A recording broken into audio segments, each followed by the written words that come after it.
This is Sid Hagen. You're listening to the Timo and Harley Show, and you better keep listening. I'll come over there and put my boot all up in your ass. Welcome to the Timo and Harley Show.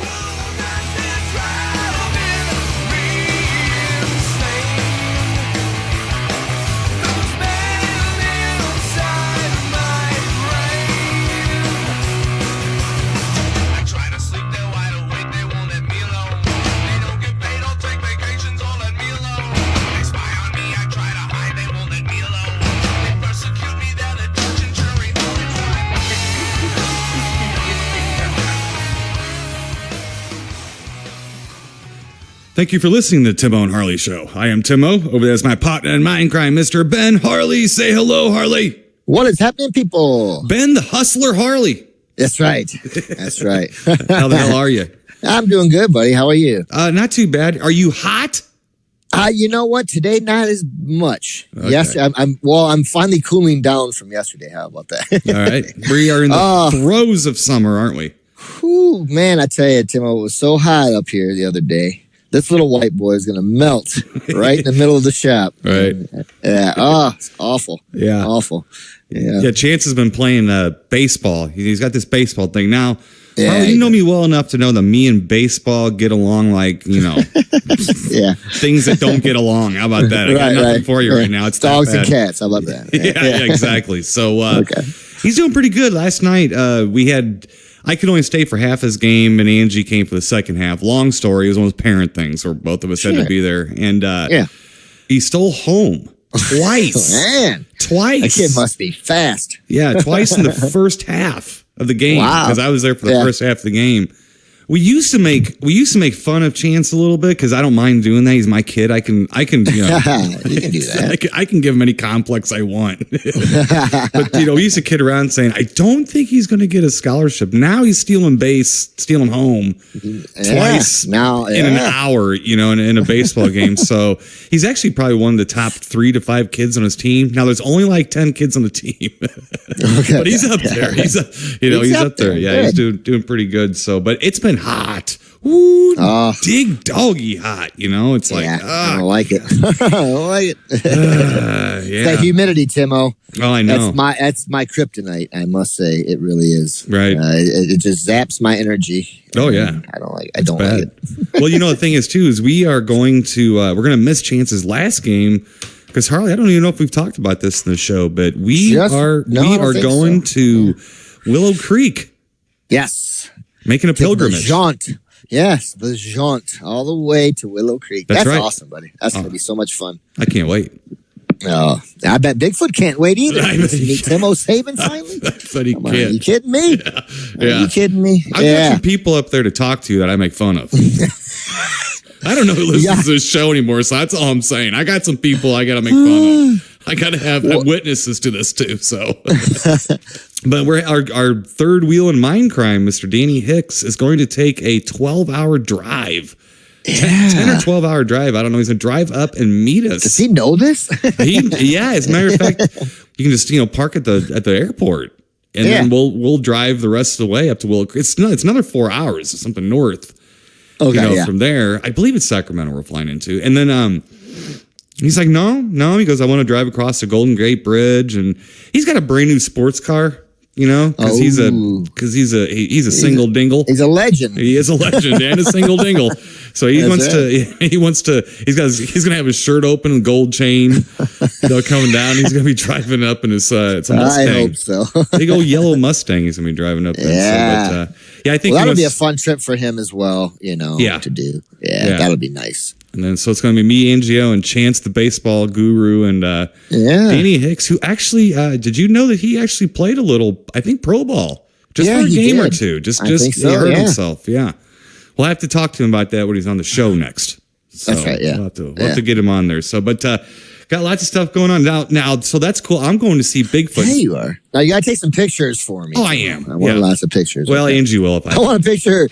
You got to do it. Now I know you probably won't, but I want a picture of you and the guy from the bookstore. Oh, I've been thinking about that.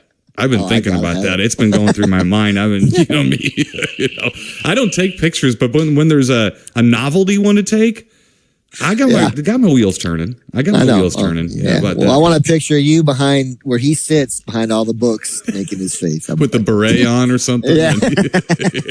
Skull cap or something. Yeah. Yeah. Well, speaking of Bigfoot and the heat, now one of the reasons we started this little adventure to go up to Willow Creek is that a pal of ours, a good friend of the show, the Fresh Prince of Darkness, Mr. Mark Diamond from the Dwarves, he went up there with his daughter and was sending us pictures like when he was up there. So it got me and the NGO talking. It's like, that looks kind of nice up there. We should, not just Bigfoot. Let's be real here. Right. You know, I mean, we love the Bigfoot stuff, but it's not just that. I've never stepped foot in California. It's one of the only states, I'm including Alaska and Hawaii, that I have never stepped in, because I have stepped in Hawaii and Alaska. You know, and I stepped all over it. Yeah, I kicked it in both states. Yeah, I've been everywhere. Nice, yeah. I've been everywhere, and I've never been to California. Just never been. So this will be the first time in California. That's awesome. And but now that's a little ironic, because I heard that you saw our pal Mr. Mark Diamond at a concert, a Dwarves concert, in Columbus. In Columbus, how'd that go? Ah, good. You know, it was fun. You know, I love Columbus. It's my old stomping ground. So when Mark Diamond said that they were going to be playing there, I thought, well, I'll make the trip. I'll make the jaunt down there. But he, I thought he was elusive, but I found him, Tim. I did find him. Yes, I found him. Yeah, at the Summit Bar in Columbus. All right. Yeah, it was a good time. It was nice to meet Mark. I actually have a little disc for you, Timo. I got a Moto Christ disc for you. Oh, nice. There you go. Yeah. So, and I got one myself, which is nice. Mm-hmm. And got to meet Mark, and we it was funny because I'm running. You know, not me, Timo. Especially when I'm on the road, I'm never running behind when I'm doing something. Right? I'm always just laughing. Right on time. Right. So I remember texting Mark at one point. I said, I'm running a little behind what time you guys go on. You know, I'm thinking, right now I'm probably going to get into town around 9:30ish, so I'm like, and he texts me back. He says, well, you're plenty of time. We're not going on until after midnight. I'm like, and for a guy of my age, too, I'm getting old, but and I thought, oh boy, and for a guy who has to drive back another 2 hours and some to Toledo, right? Oh, I started to get a little, my old man crankiness. I'm like, oh no, But when I got there, it was fun. Mark and I, we went out and had a little dinner, broke some bread together, and talked some, some Bigfoot and some other things, and a little background. So that was really nice to hang out with Mark. And then went back to the show and got to hang out backstage, little rock and roll experience, and then the Dwarves went on, I think about 12:30ish, and man, they were fun. Boy, a lot of fun. And nice little, smaller club, kind of like that Frankie's here in town, which I love, wall-to-wall people and craziness. But about halfway through the show, Tim, I'm like, I might need a little oxygen. It's hot here. Real hot, you know. And, and the bathrooms are not that much cooler. Yeah. You got to go to the bathroom, and they don't smell any better. So. No. So, but, I persevered. I rocked on. And, it was a really nice time. I got to hang out with them. The band likes a little after, too. And, I think I might have carried a mic stand or something. I don't know. Something. Maybe Casio keyboard. Whatever. Right. Yeah. So, but then I made the long trip back home. But it was so nice to see Mark and hang out, and got to see the Dwarves. They were fun. A lot of fun, and they were real nice, and got to talk some Cheap Trick with them a little bit, and they actually, they brought it up. Mark brought it up, so that was nice. So I didn't actually bore anybody. They brought it up. No, it didn't have anything to do with that bandana you were wearing that said "Ask me about Cheap Trick." Yeah. Gotcha. My shirt says my favorite lead singer is Robin Zander, and then I have Bunny Carlos shoes on. And Tommy Peterson pants. Yeah. Right. And my Rick Nielsen. I should have my Rick Nielsen ball cap on, because the picture I took with Mark's, he's a handsome fella, and I consider myself not too bad. Sure. But that might have been the ugliest picture I ever took in my life. Guys, but then hot. Again, you looked hot. And I don't know. Then again, it was after the show, about 2 so in the morning, and it was about 300 degrees in the place. So, But what a good time. I made it home about 5 o'clock in the morning. But it was just in time to get up.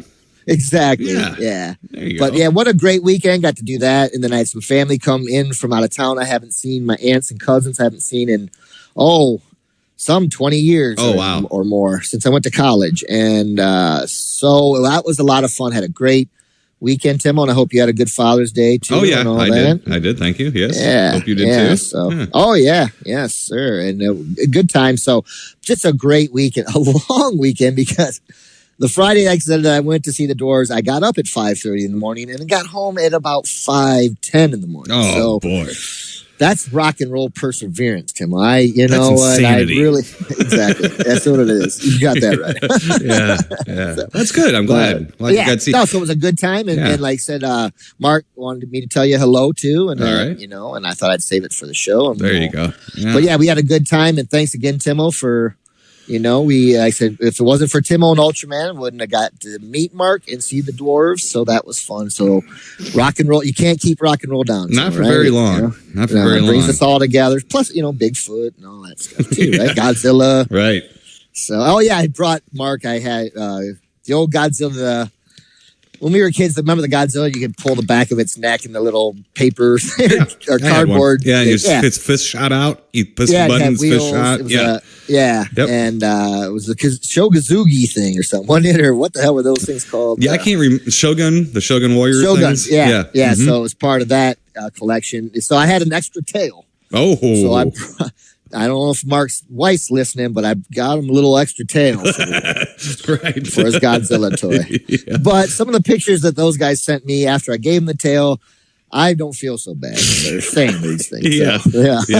Don't give a band like that an object that looks like that because I had one of those. I know exactly what you It handed. looks like a pickle. Yes, it looks like a brown pickle. Yeah, it sure does. Yeah. So Oh, good boy. times though. Thanks for asking, Timo. Yeah, a lot of fun. Good time. Well, that sounds like a pretty exciting man, week. I've been on the road. I've been on tour, with Ultraman. And That's right. Dwarves. I'm just hitting all the, so. You've been hanging out with dead Kennedys, otherwise known as standing corpses. You've been hanging out with was it Danny Hicks from Evil Dead Danny 2? Hicks. You've been hanging around with the Dwarves and Telling you, man, I'm getting up there. baseball stars. You've been hanging out with the Chants, and boy, I'll tell you what. Yeah. What a life, Ben Harley. What a life. What a life, I'm telling you, my friend. Great. Yeah. I tell you now, I wear my Orca shirt, Tim. I'm gonna start wearing that more often. I get, more compliments and people wanting Orca shirts. So, if I'm just gonna have to keep that alive. I'm gonna have to keep. There you go. We're trying to keep Orca alive, right, Timo? He's on life support right now in the other room.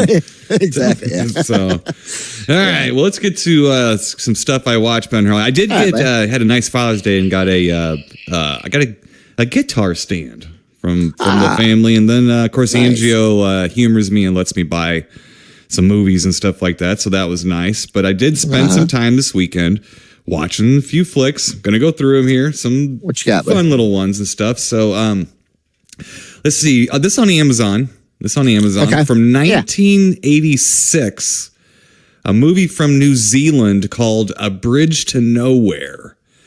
It's it feels like if Canon Films tried to make a teenage version of Deliverance.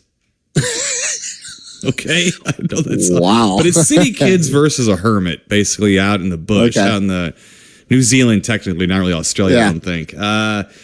It's kind of more like the movie to Nowhere. It's got a cool idea and like the characters are right in place. It just there's really no people are doing things for reasons. Yeah. But they just don't want to let you know those reasons and stuff, So it's kind of an odd film, but Australian movies are sort of like a Southern Hemisphere, Canada. Yeah. Like Canadian movies type stuff. So sometimes you just gotta let it go and just kind of go with it. Yeah. I'm glad I learned that from my good friend Tim. That's right. Just go with it. Now I can't say don't watch it if you're interested in this kind of stuff. Take a look at it, but it's different. It's a different kind of flick. Okay. From 1976 on Amazon, I watched The Cassandra Crossing. What's that about? With Burt Lancaster, Ava Gardner, Sophia Loren, Martin Sheen, Lee Strasberg, Ray Lovelock from Let Sleeping Corpses Lie. And he's dating Ann Turkle from Humanoids of the Deep. And let's see, we have, of course, we have O.J. Simpson in the movie. O.J. Simpson's in the movie. And then Mr. Ben Harley, Mr. Richard Harris. Richard Harris. Yeah. Oh, my man. It's a movie about a train, and there's a virus on board, but it's like a weaponized type of virus. So not only is there a virus on a train, but the military cannot let that train stop. Nor can they let that virus get out, no matter what the cost. Wow. Okay. Yeah. Mm-hmm. That sounds pretty interesting. Not too bad. Little silly still. Still a little silly, but not too bad. It's all right. Not too bad. Okay. Let's see here. Angio and I watched one, Ben Harley, that I think you're going to be proud of. Matter of fact, you might even give my lovely wife a high five over this one. Hi. She's been coming up with some good ones lately. Well, I'm proud of her already. From 1987, we watched RoboCop. Oh, wow. Yeah. I'd buy that for $1. That's right. So very... Lots of fun. I forgot. Now we know that like Peter Weller, Nancy Allen, Dan O'Hurley from Halloween 3. You know he's in it. We got Ronnie Cox, Miguel Ferrer, Kurtwood Smith. Of course, is the evil guy that everybody loved from that movie and stuff. Yeah. But I forgot that Ray Wise. Ray Wise was in that as one of the goons. Totally forgot that. Totally. Yeah. Like you could tell me. You remember Ray Wise in RoboCop? I go. No. Yeah. That'd be it. Because that's my answer. That's right. But now it would be yes. Because I just saw it. So now I remember. So anyway, good stuff. Good stuff. That was fun. Oh, I love that. Yeah, that's one of them movies. I know we've talked about it. Keep it brief, but I was so wrong. Yeah, I was too. I saw that trailer and I thought that's the dumbest looking movie, and we went to see it just because it looked so dumb. Right. And I came out of there with my head turned on backwards. Wow. Well, I was like, whoa. And I've never been so wrong in my life. Just the last minute of the movie is worth the other 159 or whatever it is. You know, I mean, it's totally worth it. I just love that. It's some oddest fun shooting, son. What's your name? Yeah. I just love it.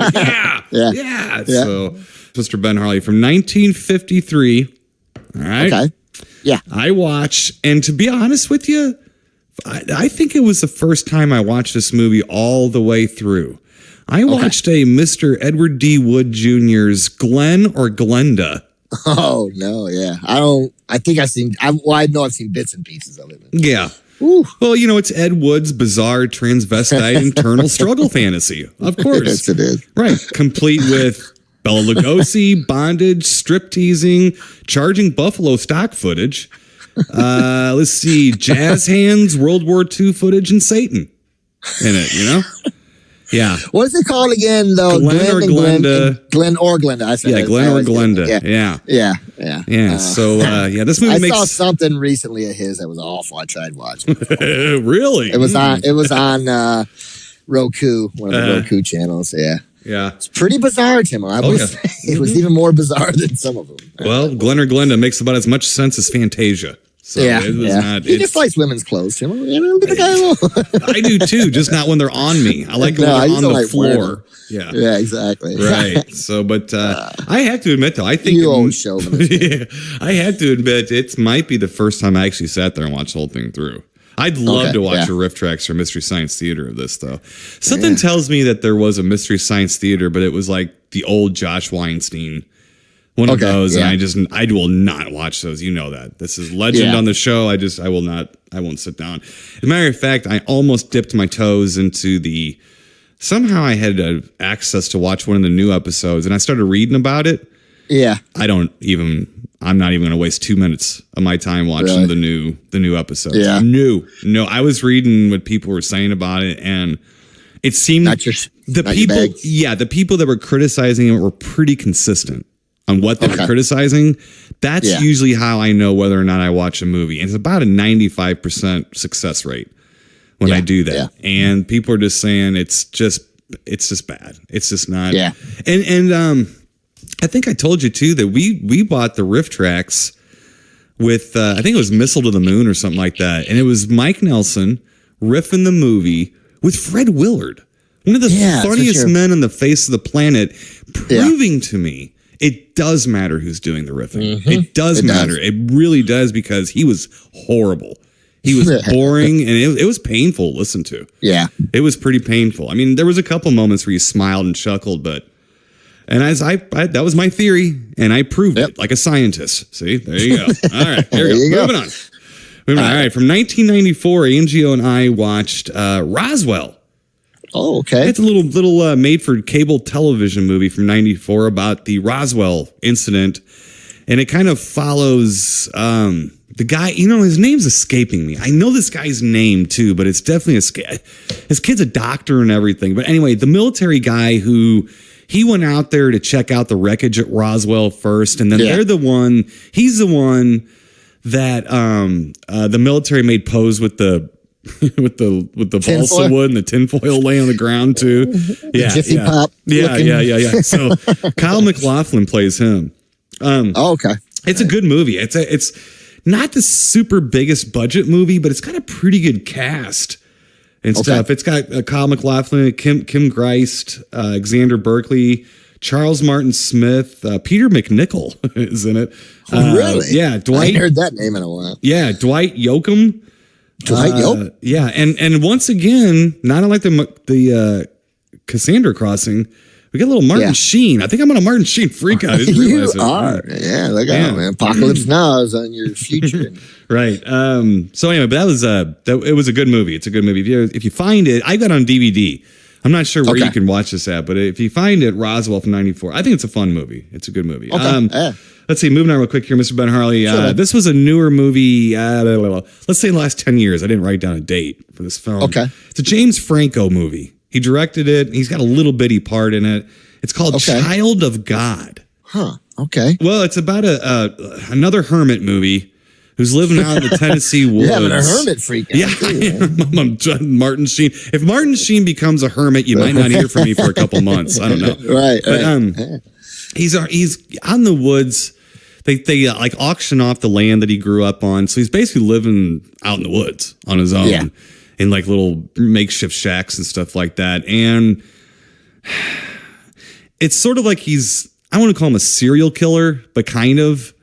It's a descent into hermit madness. I guess that's the best way you can put it. Love that. Yeah, but you know what? It was all right. You know, James Franco, I have a little bit of struggle with because he's just not there. You know what I mean? He's like, hit or miss for me a little bit. Yeah. I like him. I kind of like him as a person. I don't know. We're not tight or nothing. Yeah. You know, but. Well, Danny hit or miss. Danny Hicks was in that Oz movie with him. He said he was a real nice guy, which is fine. Yeah. I'm not commenting on what kind of person he is. Just, you know, like he does a lot of stuff. He is a bit of I don't want to call him a Renaissance man, but he stays busy.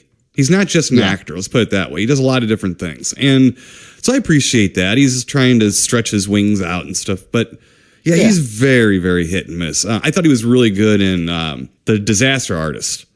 I thought he was really good at that as Tommy Wiseau and stuff. That's kind of fun. But he was having more fun in that too, I think. But anyway, this movie, The Child of God, you know, it's tough. Is it? Yeah. You see a dude poop. All right. I thought I'd seen things. I do that enough. I don't need to see it. You see a dude poop in the woods and scratch his butt with a stick. I mean, they really try to get realistic on you here. But I guess so. Interesting movie though. What's the guy's name? See the guy that poops? No, Tim Blake Nelson. The guy he's in some of the thing that people remember him from is Oh Brother Where Art Thou. He's a guy that goes, great horny toads. Yeah. That guy, he's in it as a kind of a dickhole sheriff. Okay. He's pretty good in that too. It's not a bad movie. It's interesting. I didn't mind watching it. It kind of sucked me in. Well, that's good. From 1936, Mr. Ben Harley. Oh, man, right in your wheelhouse, boy. That's right. Watch the movie The Petrified Forest, starring Leslie Howard, Dick Foran from the Mummy sequels. Ooh, yeah. Humphrey Bogart. And his breakout movie. This was his breakout movie. Really? And Betty Davis. Betty Davis. Yeah. A 1936 Betty Davis. Now, Ben Harley, before you say anything, I had to look over to Angel and go, I don't understand Betty Davis. I don't, you know, as far as a magnetic female movie star, I don't get it. I guess she's an okay actress. You know, but I'm just like, whatever. I've never gotten the Betty Davis thing, but then again, I've never gotten the Joan Crawford thing either. It's like, I think their personas is like, almost like a buzzard sitting over Hollywood, kind of thing. One may say or a matriarch. I might say buzzard. I don't know, but I find that all interesting in the Hollywood history of stuff. Them as people and as actresses, I have very little for them. I mean, I'm just being honest. Yeah. I just, not saying they're bad. I think when they got older and creepy, that made more sense. It did. Betty Davis got downright scary. Downright scary. Joan Crawford just got more. She turned more into a cube. Like you could plug her in or something. I don't know. There's something about Joan Crawford that always rubbed me wrong. But The Petrified Forest is a fantastic movie. It's about people in a desert diner that are kind of held hostage by Humphrey Bogart and his gang of goons. Oh, okay. Yeah, and stuff. So gang of goons. I like that. Gaggle of goons. There you go. Yeah. Then finally, Mr. Ben Harley, Angio and I watched this. Now sit down for this one. Angio and I watched The Concorde, Airport 79. 79, yes, sir. Man, that's been a minute since I've seen that, but those were, not the greatest movie, but man, when they were pumping those out, the disaster movies were fun. I mean, I looked forward to those when I was a kid. Just, any type of disaster movie, I was in, know, and what a great platform for, besides The Love Boat, for aging actors. Yes, and exactly. actresses, huh? Yeah. It was fun. It was fun. I get this movie confused. Okay, there's like two different movies I get this confused with. And I always want this movie to be this. But there is actually a movie where it might be called Starflight. There's a brand new commercial supersonic, hypersonic jet. Okay. And then something happens and they go into space on a plane. Now they can't re-enter space. I mean, they can't re-enter the Earth because they don't have a heat shield. Yeah, I don't know if they were trying to put a fire out on a wing or something, so they decided space was the way to go to suffocate them. I don't remember. There's something that happens, and they end up in space. So they have to try to rescue these people from space. Okay, on a plane, right? In space. All right. So, of course, when I was a child, Ben Harley, I was fairly adept at seeing things that were right in front of me. For instance, I used to ask my dad, "Oh, Dad, can I have that poster of that black hole?" He goes, "Son, that's a galaxy." I go, "Dad, that's a black hole." He goes, "Son, that's a galaxy." I said, "Dad, it's a black hole. It looks like a toilet flushing. It's a black hole." Come to find out, galaxies are giant black holes looking like a toilet flushing with their arms going down. So in this movie, I looked over and was like, well, now, if they can get up into space and all they need is the heat shields to come back, why don't they put heat shields on planes and fly them to space? That's true. There you go. Just missing the heat shield. Just missing the heat shield. That's it. Okay.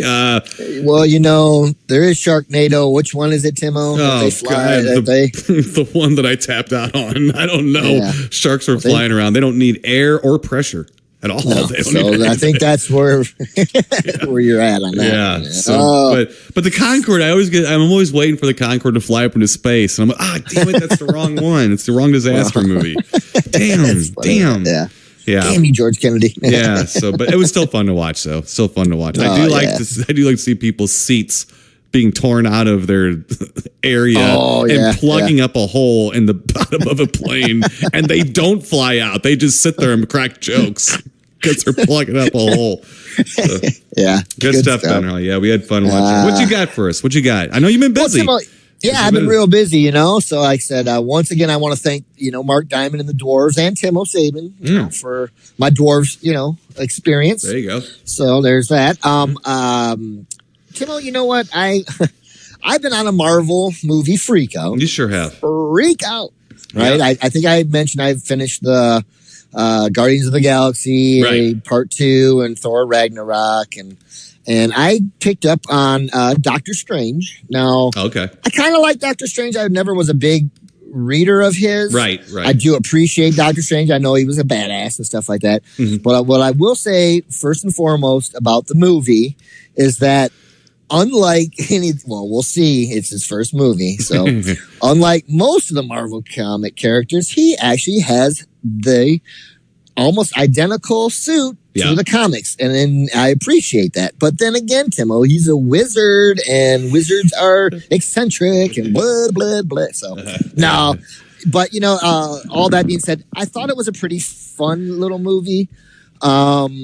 The monster, or not the monster, the whatever creature that he fought or whatever the hell it was. I was a little let down on that. I don't know.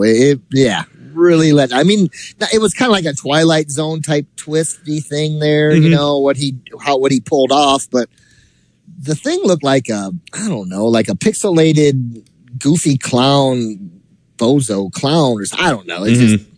It took from it, but overall, not bad, not too bad. Now, I can't get out without saying something really too bad. So here we go. I appreciate Marvel how at the end. Tim, are you okay over there? I think I just fell. Yeah. Okay. Yeah. I'm not even sure what fell.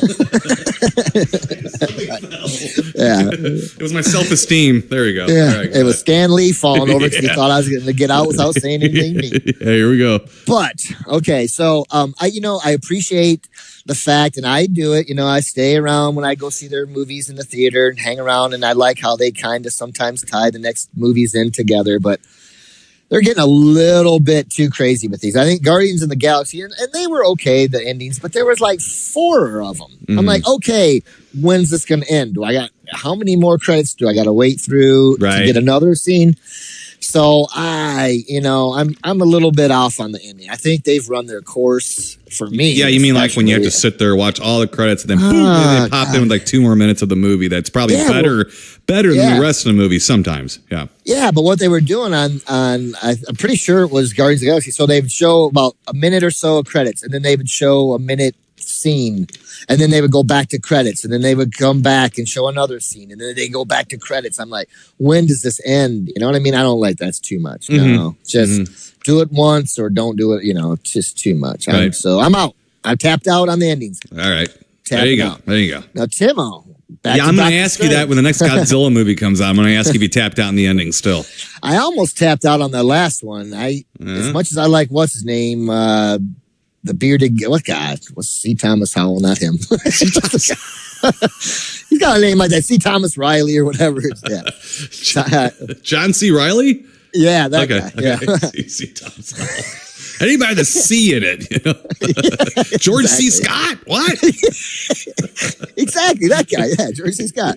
Yeah. I didn't like the ending. I mean, it was cool because they were showing the cave paintings of Ghidra and stuff, but then they were showing him going back to, back to civilization. I was a little off on that. But anyways, back to Doctor Strange. All right, go ahead. Sorry, Tim. Before somebody puts a spell on me. No, I did that. Yeah.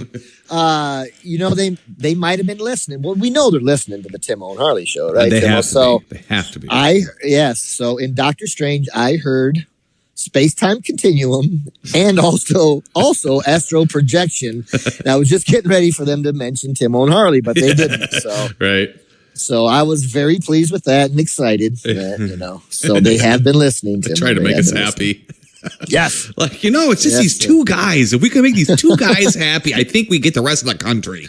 Exactly. Right. They're holding us down. We can't make that extra $20, Yeah. You know how much I love my astral projection.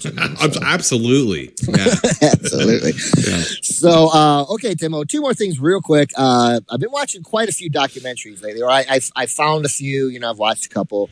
I've found a really cool one, Kick-Ass, if I should say, or groovy, kick-ass, however you want to say. But it's called Vanning. It's not about the creepy guys that drive around with no windows in their vans trying to pick up kids, but it's about the subculture of the old vans from the custom vans from the 70s and not just the 70s, but it's kind of when it started. This is a documentary about they have, they'll just go somewhere and, they have a van fest, whatever, and people show up. And then they have contests, and you're rated on basically if it's, there's different categories for street car, if it's right out of the factory old. Who's got the nicest van. Teardrop window. Yeah. Or, and it was funny because I was so going into this so excited. I remember telling Wendy, I was like, I cannot wait. Because I want to see a wizard on the side of a van with a dragon and a chick, I'm like, I cannot wait. But The documentary is pretty good. It's fun. It's only I think it's just an hour long. I did enjoy it. There were some kick-ass vans, fog hat style kick-ass vans. The you know what I only mean? kind, yeah. Disco balls, and I was a little upset they didn't show enough of the art on some of these because some of them are awesome. I love that. I remember that. Yeah. What's on it? It's cool. You know, Yeah. I mean, there was I didn't see a wizard, but I did see it was like a Boris painting of a Viking pummeling a bunch of guys. You know, I'm like, that's great. Right. Just great. And one guy had a van called Death Star and it had the Death Star on it. And it was pretty well, Yeah. but it was cool just talking to some of these older guys, and it's like, it's kind of a tight-knit community, kind of like our horror show, and everybody, but it was cool. It showed a lot of younger people getting into it too and stuff like that. But if you get a chance, it's called Vannin. Now I'm sure they probably couldn't have paid for much of a soundtrack, you know what I'm saying? Because I think it would have been twice as good as if it would have had some of them older songs from the 70s and even something in there. I think it would have helped the documentary, but it's decent enough. You might enjoy it, Timo. It's been around for a while. I mean, I know that movie. It's Vannin. I know. Yeah. I mean, it was on Netflix when Netflix very first started streaming I believe stuff. And then it's been going back and forth. I can't say I've ever watched it, but you might like it, Timo. Now, if you're into that old stuff and the art and and remembering when you used to smoke dope in the back of a van and stuff. Remembering? Yeah, right. I still got a van. What are you talking about? Right, exactly, yeah. You're not in the back as much, though. No, probably not. And your bed doesn't spin like it used to in the back either. No. I have to strap myself into Corey's little hooks that he has for his wheelchair. Then I go for it, Yeah. But I mean, if you're into that, the old stuff like that, or if you're into beer bellies, you might enjoy it. Well, I'm into that. Come on. Yeah. So you might enjoy that. But I did it. I had fun watching it.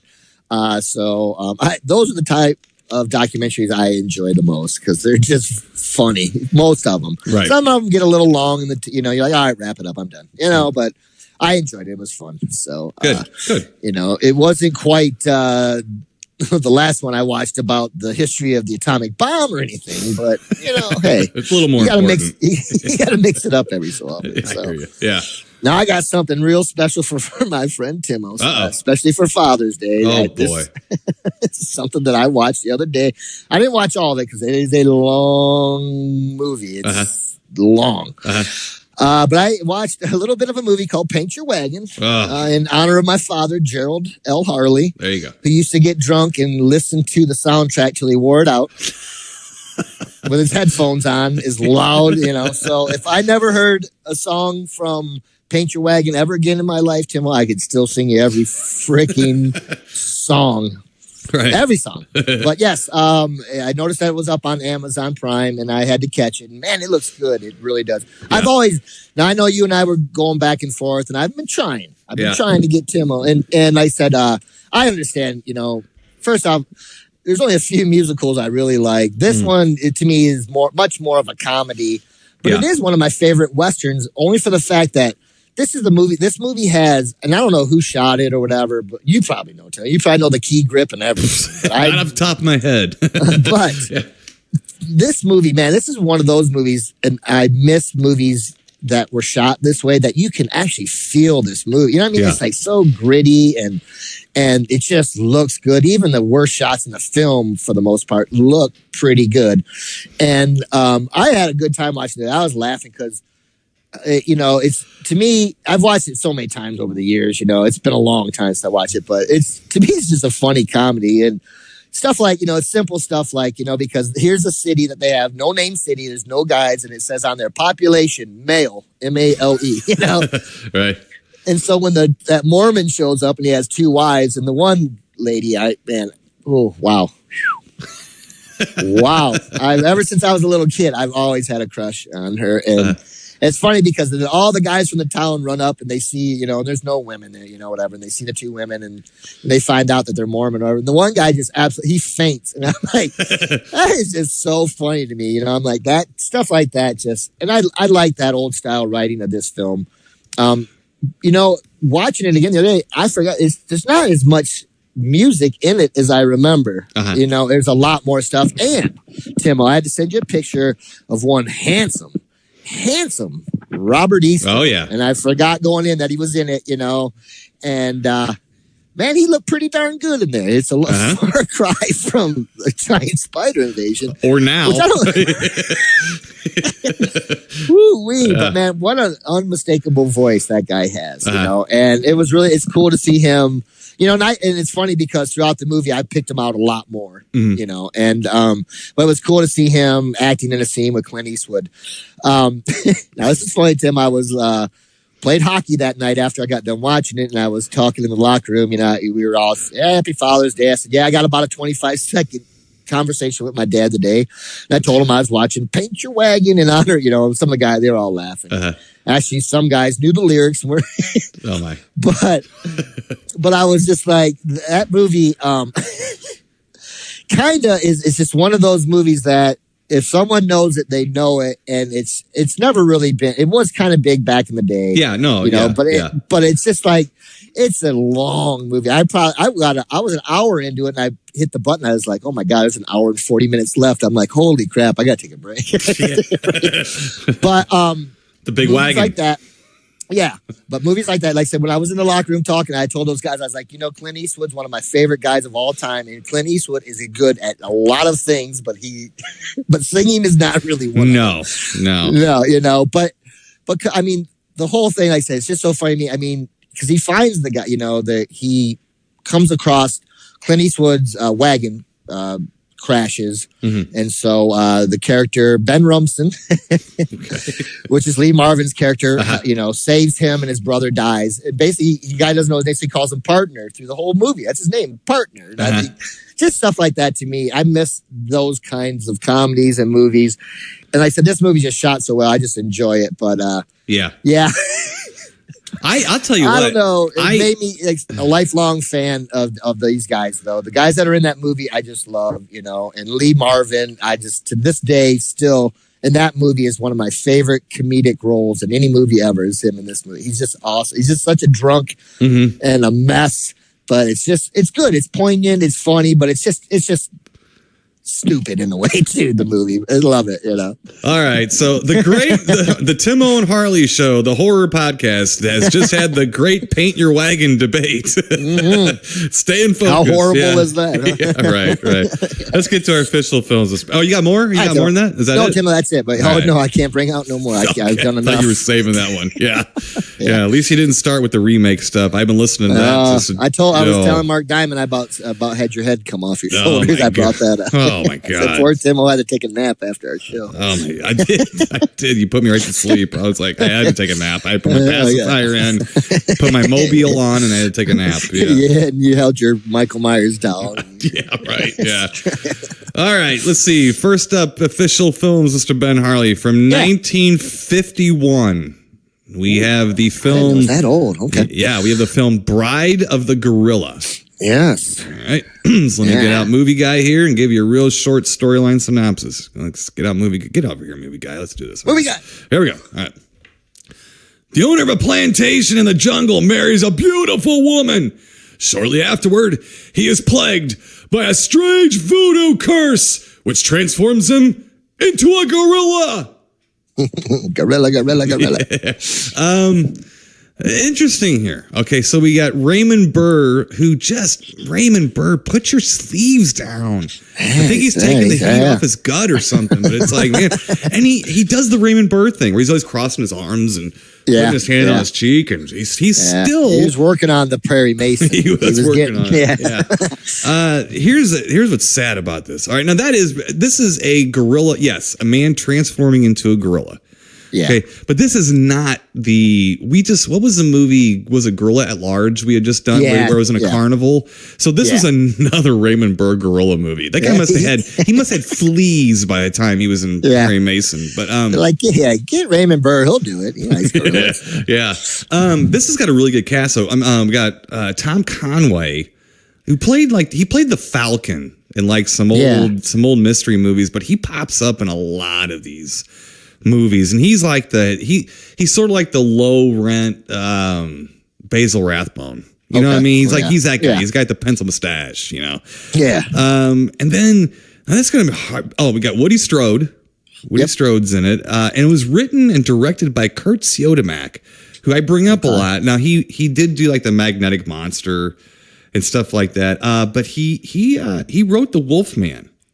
Did he? Yeah. So that's right. Yeah, that's right. We talked about that. Yeah, so and he must made like up all Lon that Chaney stuff. Jr. Yeah. He's also in this. He is in it. And I was going to bring up Ben Harley. I got some bad, sad news for you. Okay, first of all, Lon Chaney Jr. was, of course, typecasted as a jungle policeman. Oh God! Yeah. That didn't go well. You're gonna brace yourself for this because I was kind of feeling bad for Chaney. I'm like, oh man, this guy, he's this and everything. He was only 45 years old there. Really? Wow. 45 years old. I'm 45. I'm gonna be 48 next month. Yeah. Oh my God. And I'm 40. I mean, and not only that, but I mean, this is only like 9 years after The Wolfman.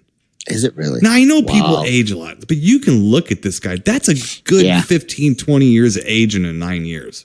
Mm-hmm. Or 10 years or whatever. You know what I mean? It's like... And Timo, I'm a big fan of Lon Chaney Jr. I am.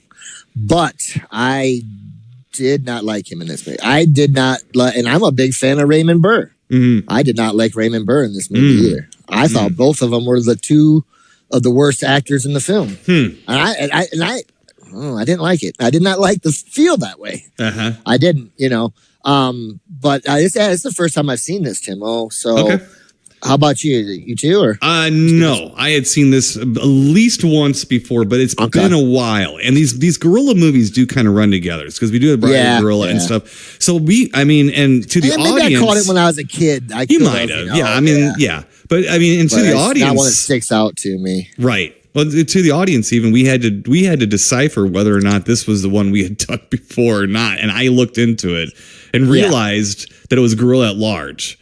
I mean, we do so many movies, folks. It gets hard sometimes. It gets a little jumbled up. Not what have you seen?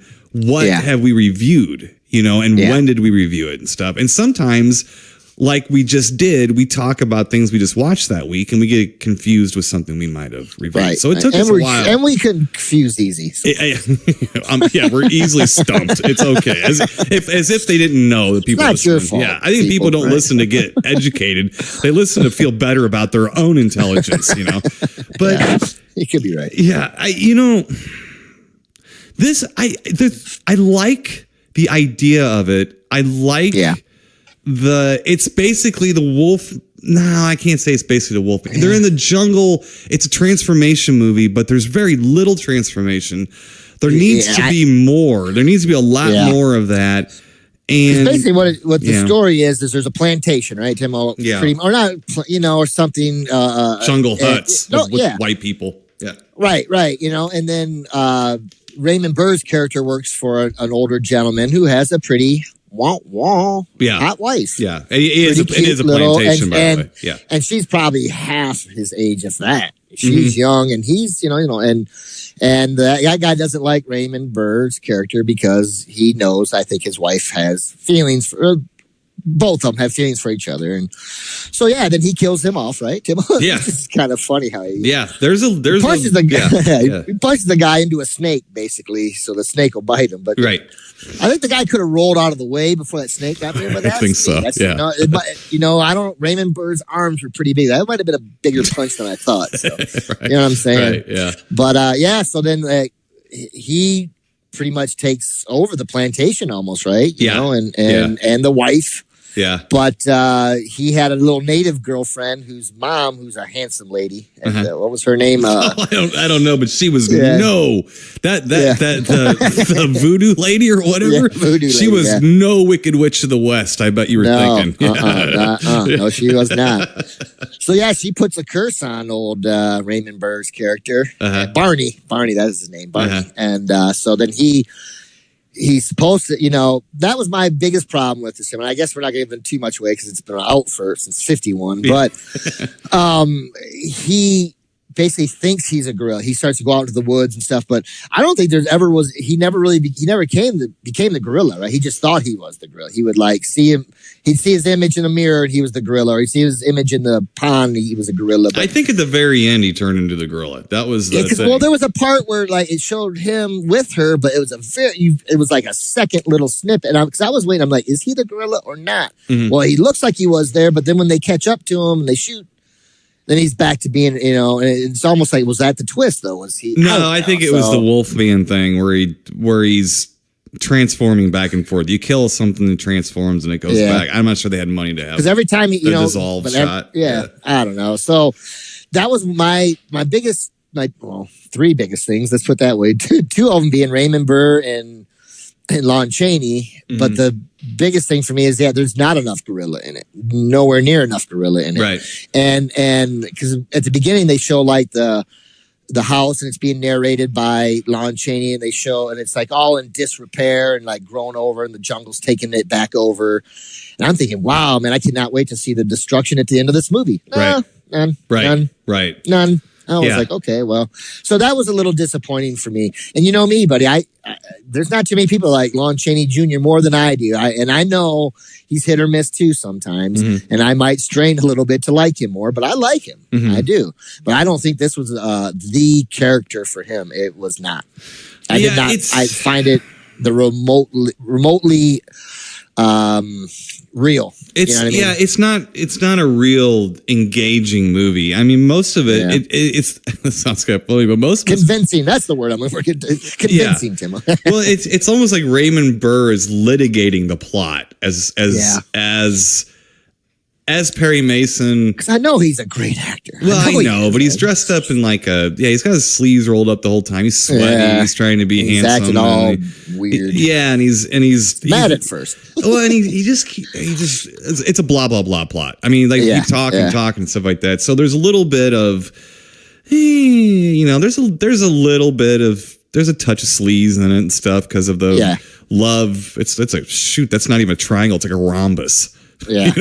I mean, he was in her room. Yeah. Oh, I know. But, it's just, this is one of those movies that's like, I can't do without it. It's okay. Yeah. I mean, I actually think that the Girl at Large is a little bit more fun. And I actually like this. Much more. I like this setting better. I like the jungle setting and everything way better than the circus setting for this kind of stuff. Because a gorilla in a circus, yay.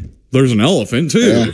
Yeah. It doesn't really. It doesn't. There's no. It's not like a lot of fantasy to it. It's just it is what it is. Now I know there's gorillas in jungles too, but it's the people in the jungle that are out of their element. You know what I mean? So you get a little bit more of a isolation, and we both like isolation movies where a group of people are isolated with the monster attacking them. This is a little bit. Somebody mentioned it when writing the script or something. There's a little bit of that, but it's just not enough. And the fact that it's kind of vague to you that he was even turning into the gorilla, it just shows a mistake in filmmaking, I think. Yeah, Kurt Siodmak was not the world's greatest director. He was a great writer, but he was not a great director. I mean, he just wasn't. So he was serviceable. He made his money, did his job. I have all the respect in the world for Kurt Siodmak. I mean, we talk about him on the show. At least I do, because he's somebody needs to be remembered. He came up with a lot of mythos from stuff. He worked a lot on the later Universal films, the sillier ones, like House of Frankenstein and stuff like that. But I'll tell you what, though, the Barbara Payton, the woman they were all after, it's almost as if she is a shorty, and it's kind of like Siodmak almost borrows from his own script from the Wolfman. It's very similar when you start watching like the Wolfman with the transformation, the old bat that's not the Wicked Witch of the West. And Barbara Payton, I'm pretty sure, was not wearing a bra. She had 2 birthday hats in her shirt she was smuggling out. Yeah, they kept, and I'm not trying to be like this, but they kept. I don't know if they kept getting bigger. They were ranging in size throughout the film, and I don't know if it was me or my eyes or just the way they were shot. But the bullet bras, I'm telling you, the bullet bras are hilarious. It's like Doc. Yeah, you poke you in the eye at that thing, well, you're in trouble. I'd go for it though. Harley, I'm like siding on pooping on this movie. I can't really though, because I like everybody involved, and I think this is just a lazy kind of, not lazy. I think there were a couple of shots, like a handheld or a dolly shot that was going through the jungle, like following people, or like a point of view shot. I thought was brilliant. I thought it was great. So there's a couple of neat things in the movie, but not enough for me to recommend this movie. I mean, at all. I mean, if you're, it's a curiosity movie. I mean, it's not a total waste of time. It's not a very long movie either. I mean, so no, it's like an hour and 5 minutes or something. And there's a few different versions of it too that are very slightly different. Actually, because I have a DVD of it. It is streaming on. I have a DVD of it, and then it is streaming on on Prime on Amazon. And Angio and I we're kind of testing out which one looked better, because sometimes I do that. I'm like, I'm not going to sit through a whole movie if the stream don't look good or whatever. And then the beginning was slightly different. You know what I mean? So it's some of these movies that are, if not public domain, they're close. You know, there's so many different cuts and versions of them because distributors had a field day with movies, you know. I bet, And I'm not gonna recommend it. I'm not gonna on it, but I'm right at the bottom rung of going. I mean, one more bead of sweat running down one of Raymond Burr's arms, it would have been a poop on. Let's just put it that way. I'm not gonna go back and watch this anytime soon. You know, that's for sure. I can't really poop on it either because, like you said, there's a lot of people involved I liked, but I just was really disappointed in their performances, and I'm going to give it a disappointing grape ape up. How about that? Okay. That's a grape ape up with no alcohol in it. Oh, shit. Yeah, so it's got flavor but no punch. Yeah, gotcha. You know I like grape stuff, but and punch. And punch. All right, let's see. Let's get to our next official film, Mr. Ben Harley. That was good and clear what we thought about that movie. Yeah, so it's just like that. It's kind of, sometimes for us folks, it's hard for us to completely poop on a movie when we've grape aped up really bad, silly movies, and this just needs a little more camp or a little more horror. It's got a little bit of both. It just needs more, but there's enough there to get you through for an hour. If you're really high and you can't reach for the remote, it'll get you through to the end. So exactly. Let's get to our next official film, Mr. Ben Harley, from 1976. Oh man, good year, fine year. Yes, we have the film Alice, Sweet Alice. The original title for this was Communion. Actually, it's mostly known as Alice, Sweet Alice. Now let me get you another real short storyline synopsis. Here we go. Get back, movie guy. Okay, here we go. Okay. After a young girl is brutally murdered during her first communion, her strange and withdrawn older sister becomes the main suspect. But are the authorities mistaken? That's okay. That's it. It is kind of it's kind of close to it. This movie is of note because it's Brooke Shields. Yeah, I didn't know that until the end. Yeah, I was like, whoop. And if you want to see a real little Brooke Shields get murdered right in front of your eyes, pretty much what's going on now. The other sister, Paula Shepherd, who's playing the 12-year-old Alice. Believe it or not, Mr. Ben Harley was 19 years old. Yes, I saw that. I was like, man, no, I read that wrong. I was like, I can't, because I checked out some of the cast afterwards, and I was like, that can't be right. Right. I was like, that can't be right. No, it's right. Yeah, it's definitely right. Now, here's a fun little trivia for you, Mr. Ben Harley. That's right. Now, yeah. All right, here's something a little fun for you. So when I was very young, when I finally had a VCR or something in my room, that I could sit there and watch with, I got a few movies on VHS. You have at least one of them. Day of the Triffids. Day of the Triffids. Yes. So these were, I got these at Kmart when I was probably 11 years old, my dad. Okay, stuff. So Alice, Sweet Alice happens to be one of the movies I had very first. One of the very first movies I had in VHS. So I saw it a lot. All right, so I've seen this now. I haven't seen it, though, in, I don't know, 30 years, maybe 25 years, something like that. So it's been a while, which was nice to be able to watch that again and have it just at least a touch fresh. Because I did forget what time it was on the clock in a couple scenes. So I got that going. I got that going for me. It's tough. Yeah. The movie, the one thing I didn't realize when I saw it when I was younger was that the movie is a little bit of a period piece. It actually takes place in 1961. Oh, did it? Okay, I didn't know that. I started noticing the cars in the movie. Yeah. And then there is a calendar in the police station. Oh yeah, I saw that. And I was thinking, why, man, they need to change their calendar. I swear to God. Yeah. Now here's the other thing. Okay, it was there's released moves on the wall too. Wait, I didn't see those. Yeah. It was released as Communion.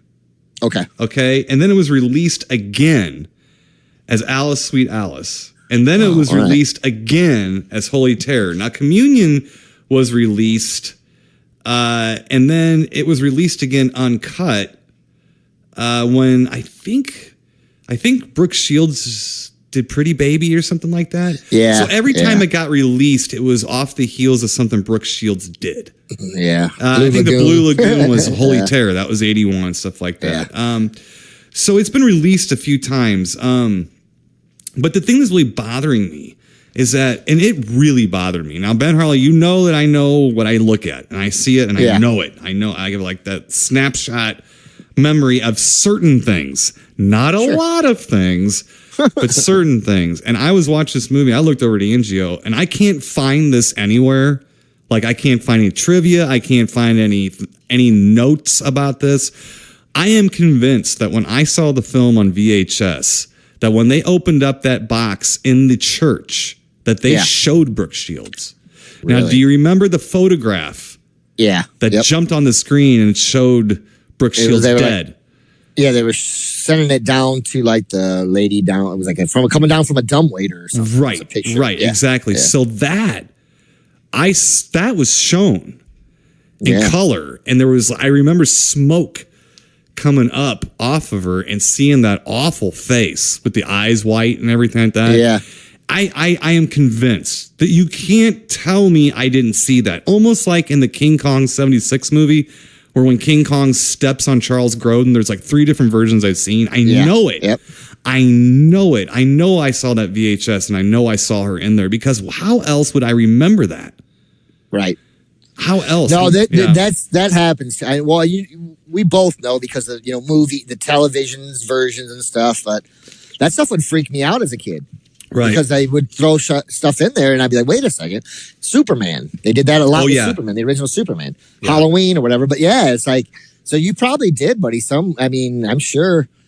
There might be that thing going on, Tim, on the butterfly effect. I think there's things because people talk about that. Remember and seeing stuff, and they're like, "No, it's not in there anymore. It's not in." Well, yeah. Now here's in fairness, so there's about a half dozen cuts of this movie.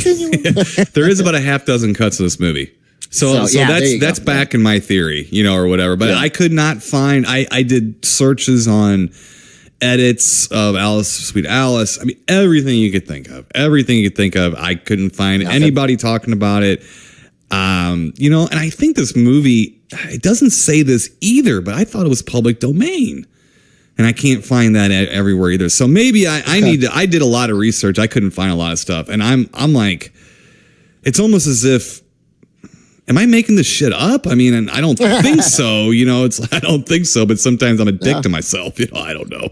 Anyway, but there's a little bit. So this movie, I don't want to say it's close to my heart, but it's close to my memory banks and close to a piece of my beginnings of collecting films. Yeah. Let's put it that way. It's one of the first. So have you've seen this before? Tim, I've seen bits and pieces of this film. This is what's weird. I used to always get this one confused, and it's only because of the cover art between this and whatever happened to Baby Jane. For some odd reason, I don't know. But I used to always like, wait a second, is that, and it might be just the name of the title. I don't know. Mm-hmm. I always thought, but anyways, this is the first time I think I've sat and watched the whole thing. And so it's a little hard for me to watch, only for the fact that, or there's a couple facts, but,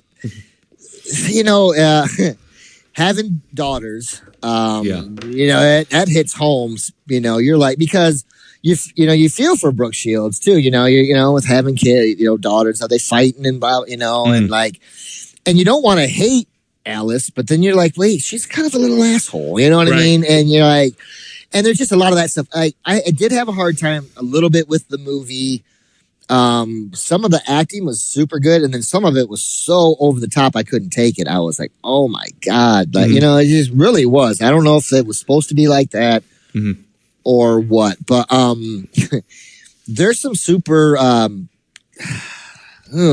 edgy scenes too in this movie that are really hard. They were hard for me. And I'll throw this in there too, only for the fact too that I had such a great weekend with family that I haven't seen in so long and stuff. My mindset going into this movie was not was not good, I guess. Right. So that I had a hard time a little bit. But that's what this movie, Yeah, it doesn't want to make you comfortable. Yeah. No, and good movies and some movies that I do like make me uncomfortable too, So I had a hard time with it at first, but like I said, yeah, there's some scenes in this movie like the dirty neighbor guy. Oh yeah. God, Mr. Alfonso. Yeah. Oh, I was disgusted by that guy. Just him on screen alone. I'm not trying to be like that, but he was disgusting. He was a disgusting person. Well, he was cast as that. He was a bouncer in a gay bar.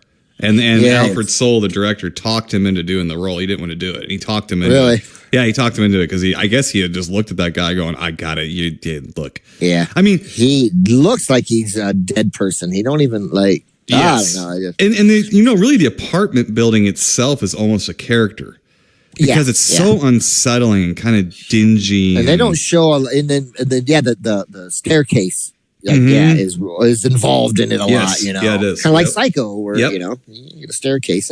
Right. No, you're right. No, I did enjoy that part of it. Like there are some really good stuff in it, but overall, I had a hard time with this movie, and I've been wanting to watch this movie for a long time, and I felt bad going in because I'm like, this is one of those movies that I feel bad about because should I turn my horror fucking card in because I haven't seen this one, you know what I mean? But then again, no, hey man, I'm not apologizing. I don't think a whole lot of people have seen this movie, Harley. I think a lot of people have seen the cover art for it. Right. I don't. And this is one that I always was on the shelf, and I never went for it. I thought it was, I really did. I thought it was that. Whatever happened to Baby Jane? I swear to God, I thought it was them two. I just never really. Just one of those. I was going there to get Orca and and shit and and Faces of Death. Right. Well, you've got movies like Die, Die, My Darling, and titles that are like this. I mean, see, to me, this is like almost like the Gone with the Wind of Icky's 70s grindhouse movie. Yeah. It's an icky movie. It's very icky. It is. And it's also very giallo. Like the Italian murder mystery. I mean, very giallo. The outfit in the film of the killer will always be one of the most iconic in horror history. Well, and I hadn't even seen the whole movie yet, but I'll never forget. And the pictures I've seen of it, the cover art, all that's always stuck in my mind since I was a little kid. You know what I mean? Well, there's a movie. Weird. There's this movie, Don't Look Now, with Donald Sutherland in it, which is sort of it's a pseudo supernatural. Yeah, they lose their daughter. Where do they go? They go to Paris or they go to Amsterdam? I can't remember, something like that. And they see what they think is their daughter running around in a yellow rain suit, I think, and something. Okay, I think it's yellow. It might be red. Like just bear with me. It's a raincoat. I got a lot of movies in my head up here, and I think she's wearing a mask and stuff like that, or you can't see the face. And so I do believe that was based off of Don't Look Now. It had to have been at least inspired by it because it's very close. Both of them are. And I think the movies are only 3 years apart. I do believe Don't Look Now is 73. I got none of this from me, folks. So I apologize, but I'm going off of unprepared memory here, but I don't disagree with you that there's something very unsettling about those see-through masks with the face and stuff like that. I don't know who ever developed those masks or why they were developed, but those to me are like the most awful looking. Ever since I was a little kid, because in the Batman television show, False Face would wear one, and then he could change his face, but when he was False Face, he had that on. Right. And I've never forgotten that, and I hate those masks. They're unsettling. Yeah. Hate those masks, man. Right.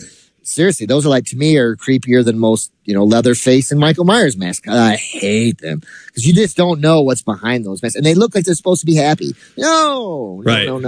That creeps me out, man. Well, I think the difficulty with this movie, I really like this movie. Now, I don't like going back and watching it a whole lot. Remember, it was one of the first movies I had. I've seen it a bunch of times. You don't need to get that icky all the time. It doesn't need to be done. This is my very beginnings of horror collecting.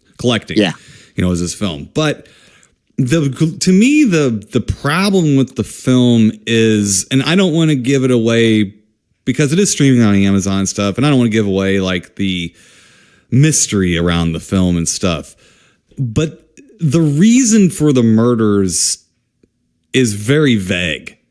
Yeah. Very I couldn't vague. understand. No, it's very difficult to understand the motive. How about that? They kind of pepper in the motive. First of all, I think the killer is revealed a little early. But they do. I was surprised. Yeah, but they do. But still, they bring you back. They do bring you back. Tension. Yeah, there's some tension. Yeah, still. And there's really not a character you like in this movie. There's really not many sympathetic characters in it. And even though the killer is revealed, it's still vague who the killer is or is going to be. Open ending a little bit. Let's put it that way. And so. Although it's twisty, you're not sure why it's twisting you. Bits and pieces, but it's almost, again, there's like a half dozen different edits of this film. And remember what I said? I'm positive I saw her in that. I'm sure they would have shown that. Yeah. At least filmed they would have. Yeah. I mean, because they would not have bothered with that picture. No. And that's the thing. The picture that they show is the face of what I saw when the box opened. Not everything. I saw like her arms and, and like the smoke coming up and stuff like that. I don't know. I just remembered. But it's a very vague and which is it's a little frustrating because this film is very linear. It's very straightforward what's going on. It's the motives get weird and kind of bizarre and like, what? Did I miss half that conversation? Yeah, well, I don't know. To me, it just seemed like at the end of the killer, she fall in love with the priest. Is that why? And I don't know. Like, you know what she wanted for her own. I don't know. We'll have to talk about it because I don't want to give away too much. Just in fairness, I just don't want to give away. I would like people to see this movie. If they haven't seen, they probably want to. So I don't want to give anything away. But let's just put it this way: you're batting in a totally different ballpark than what I'm thinking. And you might be right. Yeah. And that's what the movie is. So you kind of take from it what you will. What I would do is I was a little lost. Lost. What I would do if you want to see this movie for people, first of all, I'm going to give this a great bape up. Just a great bape up. I can't do anything lower than that because it's very, very dear to me as far as like where it is in my collecting history and stuff like that. Yeah. And it's a terrific movie for what it is. It does what it intends to do. It makes your skin crawl. For sure. But I would implore people to do a little footwork or a little type work, a little search work. Try to find the longest cut of this film you can. I think officially it's like an hour and 38 minutes. I just know that there's different cuts. And I would just try to find something that's as long as you can to get the most information and the most out of it, really. You're not going to watch this movie more than once or twice, probably, if you're an adult. Once you've seen it, you don't need to see it again. You know what I mean? And that's not disparaging the movie. It's just not a fun movie at all. It's not a fun movie.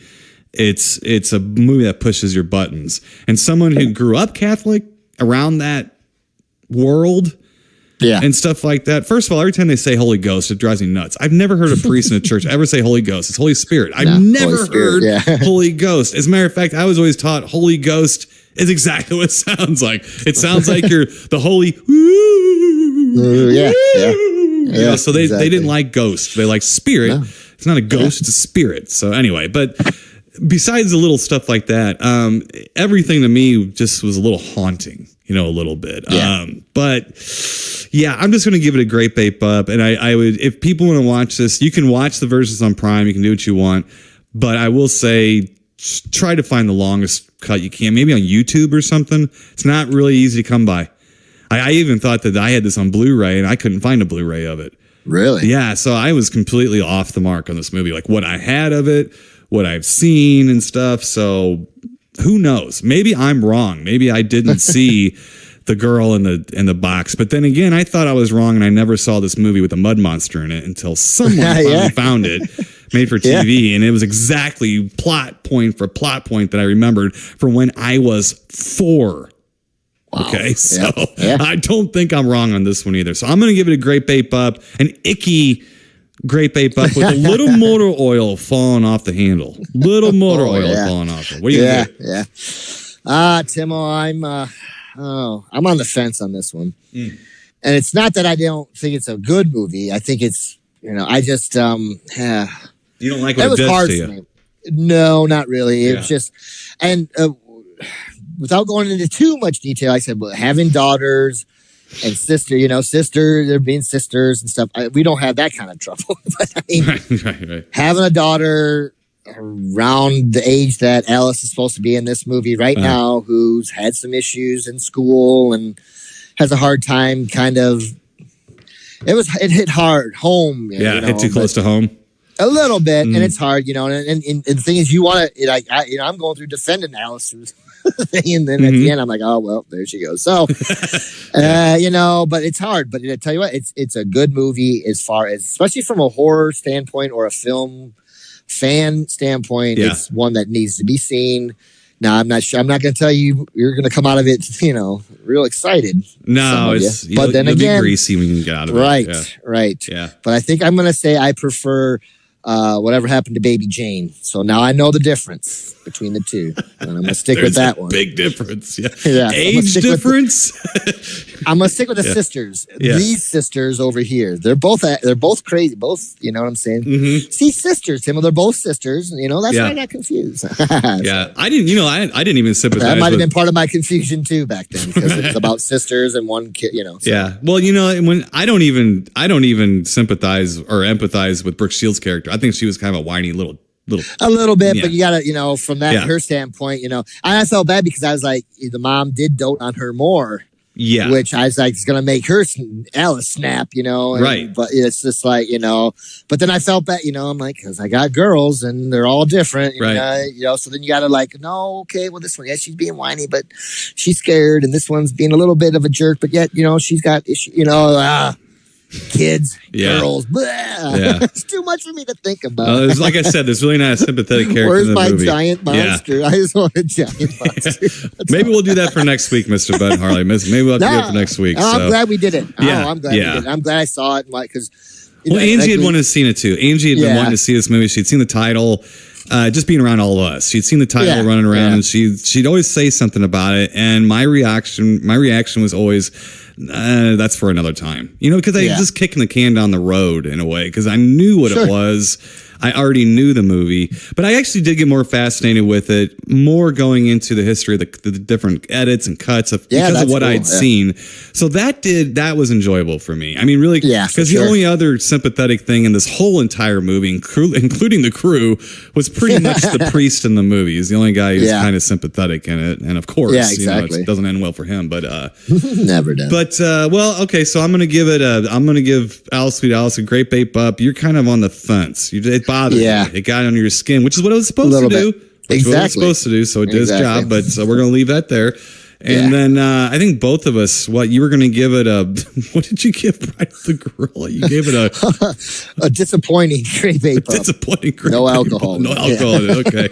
And I'm really low on the fence on that one. I'm low on the fence. I probably, here's what the whole funny thing is. I just gave Alice, Sweet Alice a great vape up. I will watch Bride of the Gorilla before I watch Sweet Alice again. Yeah, you probably will see that one again before I see that one again. I guarantee it. I know I will. So, Ben Harley.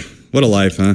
What a life! What a life! All right. Well, maybe we'll have to get some more monster stuff going on for you for next week. So. Yeah, not a gorilla. Damn gorilla didn't show up enough. No, he sure didn't. So, all right, Mr. Ben Harley. Till next week, stay spooky, and we'll talk to you then. Keep it creepy, people. You've been listening to the Timo and Harley Show, brought to you by ScreenPrintingFactory.com, your affordable one-stop solution to all your screen printing needs.